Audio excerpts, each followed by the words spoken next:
ఆంధ్రప్రదేశ్లో ఎన్నికల రాజకీయాలు ఆసక్తికరంగా మారుతున్నాయి. పొత్తుల లెక్కలు రోజు రోజుకు మారుతున్నాయి. జగన్ సింగిల్ గానే పోటీకి దిగుతుంటే టీడీపీ జనసేన పొత్తు ఖాయమైంది. ఇక బీజేపీ నిర్ణయం మాత్రం ఇంకా వెల్లడి కావాల్సింది. ఈ క్రమంలోనే వేగంగా అడుగులు వేస్తుంది కాంగ్రెస్ పార్టీ.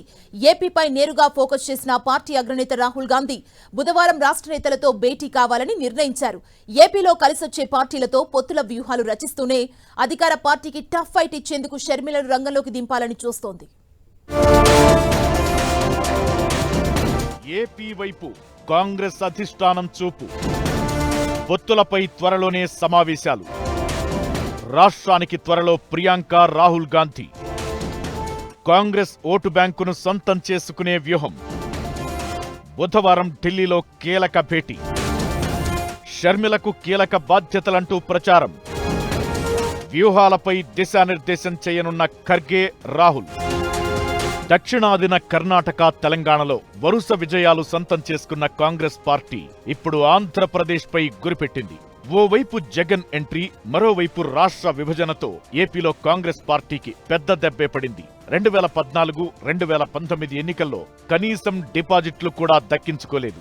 తెలంగాణ విజయం తరువాత ఇప్పుడు ఏపీలో రాజకీయ సమీకరణాలు తమకు కలిసి వస్తాయని భావిస్తోంది కాంగ్రెస్.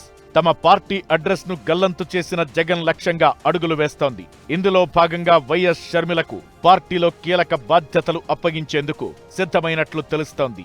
జాతీయ స్థాయిలో ఇండియా కూటమిలో భాగస్వాములుగా ఉన్న పార్టీలతో ఏపీలో పొత్తులు పెట్టుకోవాలని చూస్తోంది హస్తం పార్టీ. ఈ క్రమంలోనే సిపిఐతో చర్చలు పూర్తి చేసిన కాంగ్రెస్ సిపిఎం విషయంలోనూ త్వరలోనే స్పష్టత వస్తుందని భావిస్తోంది. ఈ క్రమంలోనే బుధవారం ఏపీకి చెందిన కాంగ్రెస్ నేతలతో ఢిల్లీలో భేటీ కావాలని నిర్ణయించారు కాంగ్రెస్ అగ్రనేత రాహుల్ గాంధీ. ఈ సందర్భంగా వచ్చే ఎన్నికల్లో అనుసరించాల్సిన వ్యూహాలపై చర్చించనున్నారు. పొత్తులతో పాటు ఇతర అంశాలపై ఎలా వ్యవహరించాలన్న దానిపై ఏఐసీసీ చీఫ్ ఖర్గేతో పాటు రాహుల్ గాంధీ నేతలకు దిశానిర్దేశం చేయనున్నారు. మరోవైపు రాష్ట్రంలో పర్యటించడం ద్వారా కాంగ్రెస్ శ్రేణుల్లో కొత్త ఉత్సాహం నింపేందుకు ప్రణాళిక రూపొందించారు ఆ పార్టీ అగ్రనేతలు ప్రియాంక, రాహుల్.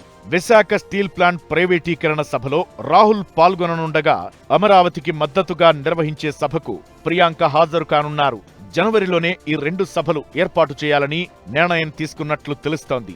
ఏపీలో ప్రభుత్వ వ్యతిరేక ఓట్లతో పాటు సుదీర్ఘకాలంగా కాంగ్రెస్ కు ఉన్న సంప్రదాయ ఓటు బ్యాంక్ తమ వైపు మళ్లే అవకాశముందని అంచనా వేస్తున్నారు ఆ పార్టీ నేతలు. ఏఐసీసీ అధ్యక్షుడు ఖర్గే, కాంగ్రెస్ అగ్రనేత రాహుల్ గాంధీ ఆధ్వర్యంలో ఏర్పాటు చేయనున్న సమావేశంలో ఏపీలో అనుసరించాల్సిన వ్యూహాలపై చర్చించనున్నట్లు తెలిపారు ఏపీ కాంగ్రెస్ అధ్యక్షుడు గిడుగు రుద్రరాజు. రాష్ట్ర ప్రభుత్వ ప్రజా వ్యతిరేక విధానాలపై ఎలాంటి పోరాటాలు చేయాలనే దానిపై ఈ సందర్భంగా సూచనలు చేస్తారని తెలిపారు. ఇక ఏపీలో కాంగ్రెస్ ను బలోపేతం చేసేందుకు వైఎస్ షర్మిల వస్తే గ్రాండ్ వెల్కమ్ చెబుతామన్నారాయన. కాంగ్రెస్ అధిష్టానం తీసుకునే ఎలాంటి నిర్ణయానికైనా కట్టుబడి ఉంటామన్నారు రుద్రరాజు. ప్రస్తుతం కాంగ్రెస్ సంప్రదాయ ఓటు బ్యాంక్ పూర్తిగా జగన్ వైపు నిలిచింది. వచ్చే ఎన్నికల్లో ఇది ఏ మేరకు టర్న్ అవుతుందనేది ఇప్పుడే చెప్పలేని పరిస్థితి. అయితే జగన్ వ్యతిరేక ఓటు చీలకూడదనే పొత్తులు పెట్టుకుంటున్నామని ప్రకటించిన చంద్రబాబు, పవన్ ఆశలపై మాత్రం కాంగ్రెస్ తాజా నిర్ణయాల ప్రభావం ఉంటుందని విశ్లేషకులు అభిప్రాయపడుతున్నారు.